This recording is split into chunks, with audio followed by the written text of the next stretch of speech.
Good morning, everybody. Well, today I wanted to try something just a little bit different. Wanted to take a chance to show you some close-ups of this little beauty.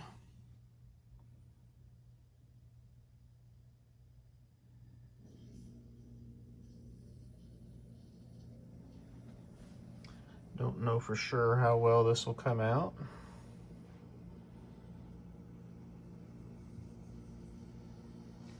But we're going to talk about this one just for a few minutes.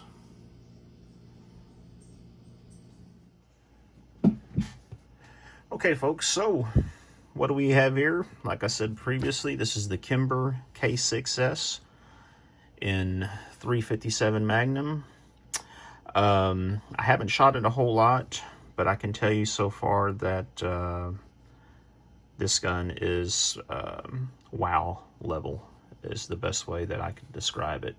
This gun has one issue with it, which I'll get to here in a second, but I'm going to show you right now that I did clear this since we did the eye candy video. I want to talk about some of the quick things that I like about it. Well, actually, there's two things that I guess you would call cons. One of them is minor. The second one is a pretty big one, and I'm sure a lot of you can probably guess at this point what that big one is. But this is small, it's compact.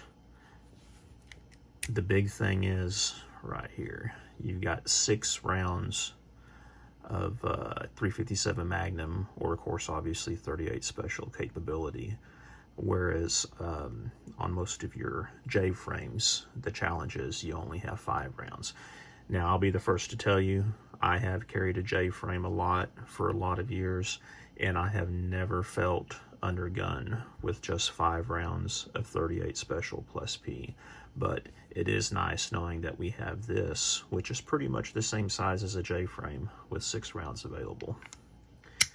The trigger on these, I'm sure you've probably seen it on YouTube, etc., and other videos, but the trigger pull on this K6S is just sensational, is the best way I can describe it. It stages really well. You can pull that thing to where you're just about getting ready to break, and you can hold it and take it in. I mean, it is just beautiful, beautiful trigger.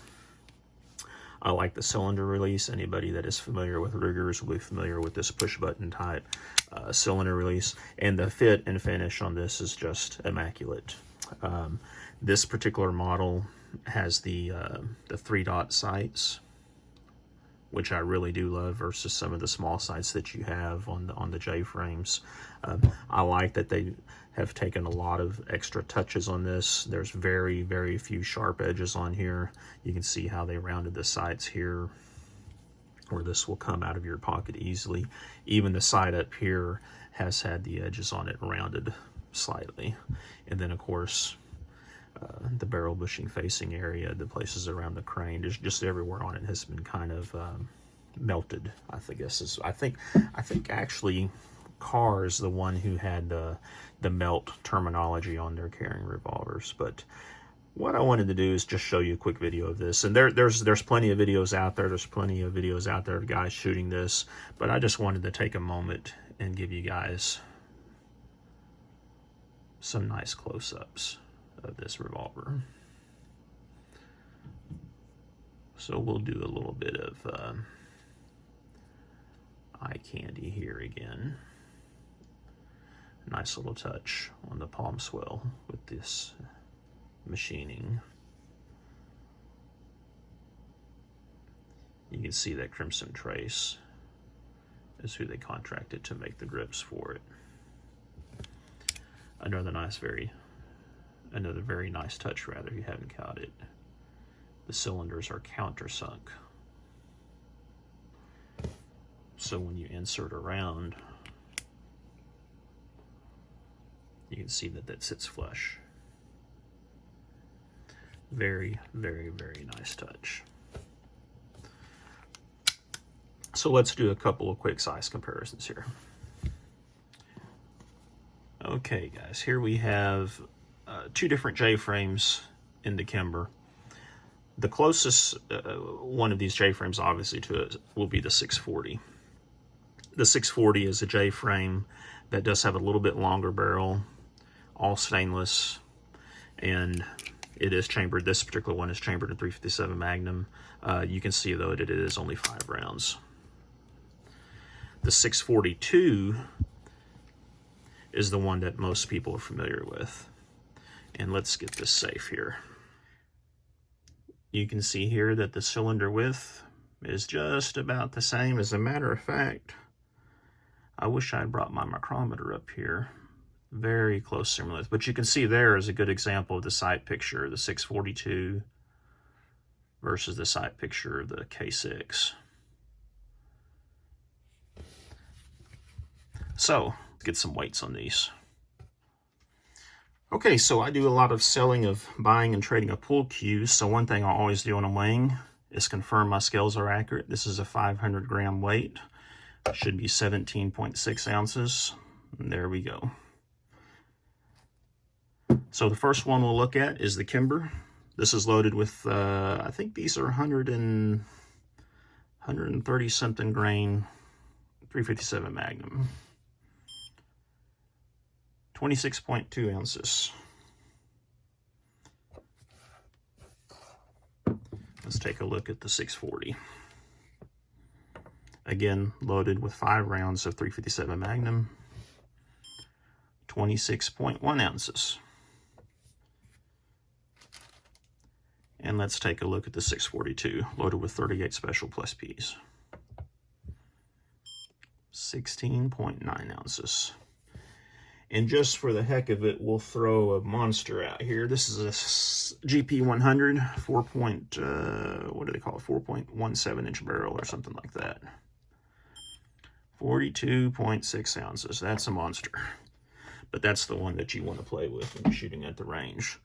So that brings to light one of the cons, a small con that I have about the Kimber versus the 642. Which obviously, that's the weight of it. Being stainless, solid stainless, this one is a little bit hefty. I can pocket carry this, however. I do wear typically cargo shorts or 511 type pants, and I can fit this in my pocket, but I will be the first to tell you that this one is a lot more comfortable and easy to carry. So if I'm going to be carrying it, this is probably going to be relegated to holster, not inside the waistband.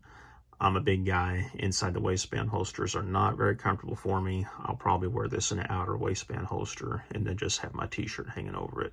That's one advantage us big guys can have over you little skinny guys, is we can wear stuff outer waistband and our t-shirts and shirts are big enough, they'll basically drape over it and it really helps to conceal it.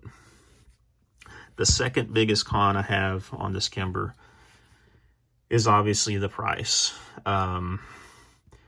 These things are just ridiculously expensive. I understand you get what you pay for, but it took me quite a few years to even put my hands on one of these because of that very reason. As a matter of fact, I wouldn't have this now if I had not have looked into it, which essentially is what happened to me. Combination of going to I think it was actually Field and Stream, Dick's Sporting Goods. This was already clearanced there at one price, and then they had a what they call a black dot sticker price, and pre-taxes this thing was only $5.99. So I got pretty lucky on that regard. But it's a beautiful, beautiful revolver, and like I say, so far I have really enjoyed it. But I don't think it's going to be taking the place of my 642 anytime soon. This is actually my wife's 642, but she lets me carry it. But I can tell you, with the extra round, sometimes if I'm going in the situation where I think, you know what, hey, I appreciate having that extra round and the 357 Magnum capability, I can probably do with another 10 or 12 ounces, whatever it is, just to have that little peace of mind. So that's my thoughts on this gun. I hope you guys enjoyed this. I know I don't do a whole lot of gun stuff, but I am a gun guy. If this video gets a lot of hits and whatnot, I'll start to do a little, I'll try to start to do some more tabletop reviews of guns. When I shoot, I have to go to a range, and it costs, you know, anywhere from $15 to $20 every range trip, and it's kind of a hassle. I'm not lucky like a lot of you where I can just step out my backyard and start shooting, but someday I'll get to that point. I want to thank everybody for taking the time to watch this video. Please take the time to like, comment, and subscribe. It really helps with growing channels like me. And be safe out there. That's the way to be, folks. Thank you.